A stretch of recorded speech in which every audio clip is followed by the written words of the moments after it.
سلام و وقت بخیر خدمت شما عزیزان. تصمیم گرفتم با توجه به شرایط اقتصادی فعلی وبیناری رو برای کمک به رشد و فروش کسب و کارها اجرا کنم و خبر خوب این که برای 3 نفر از ثبت نام کننده این وبینار که به قید قوره البته مشخص میشن، مشاور اختصاصی به صورت آنلاین و حضوری رو به مدت 30 دقیقه برای هر یک از این 3 نفر و به ارزش 40 میلیون تومان به صورت رایگان داشته باشم.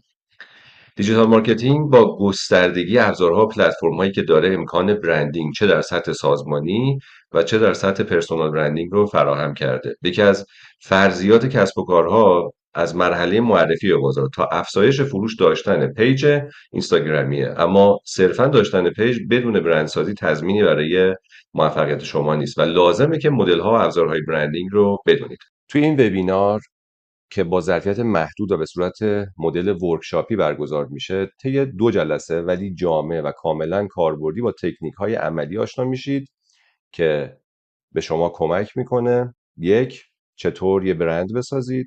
دو، ابزارهای برند مارکتینگ رو بدونید و بهش مسلط بشید. سه، ارتباط مؤثر با مشتریانتون برقرار کنید و نهایتا چهار، افزایش فروش و درآمد با استفاده از برندسازی قدرتمند. امیدوارم که شما عزیزان رو در وبینار ببینم. موفق باشید.